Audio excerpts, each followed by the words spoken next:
Hello and welcome to another Wolftime gaming video. Today I'm going to be painting E-Wings for Star Wars Armada. Continuing with our Armada theme at the moment and getting loads of these little ships painted up, and I think they look absolutely fantastic when we get some paint on them on the table. Before we get started on these E-Wings though, let's get that kettle on.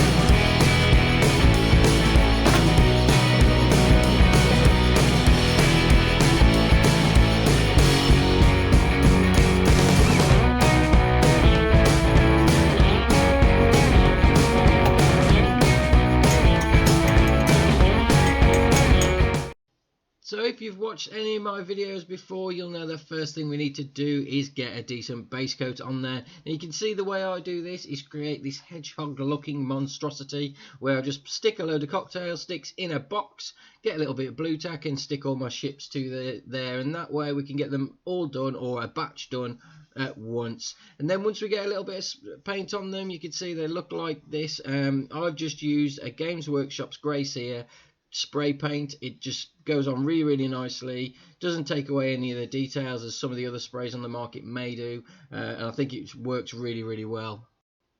So we're on to our main sort of colours now, and as you can see I've popped them in the stand just to make it a little bit easier. And one of the first things I always try and pick out is the windows or anything black really, and I'm using a contrast paint to do this, and it's Contrast Black Templar.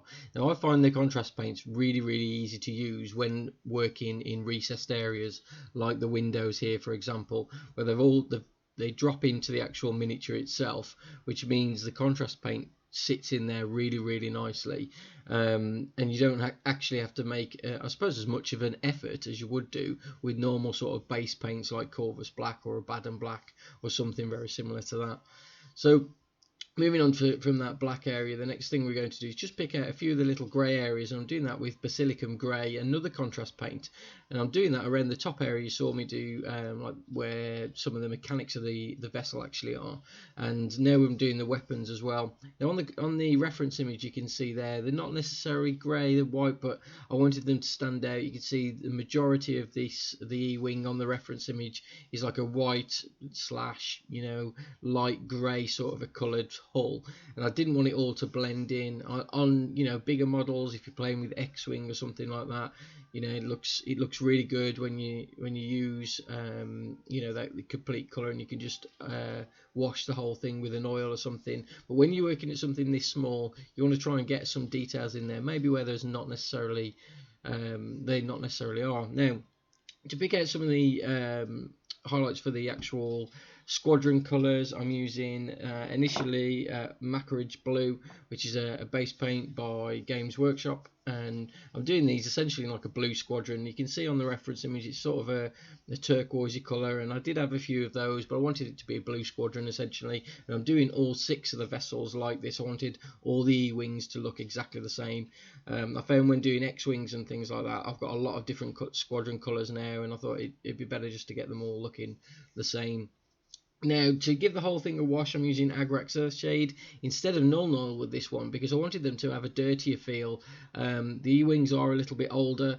They would have been battle worn, they would have been fighting. I know the reference image is quite clean, but I wanted this to look a little bit worn in a similar way to that we did the Millennium Falcon a little while ago. If you've seen that video, if not, go and check it out. It looks pretty cool.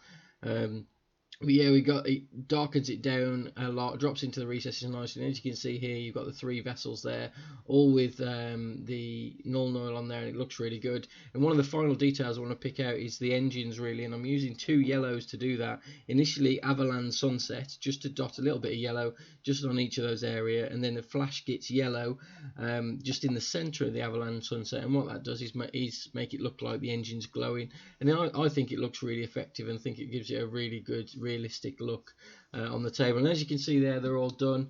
The brown's not gone in too much, but it does make him look a little bit dirtier. It makes it look like they've been fighting.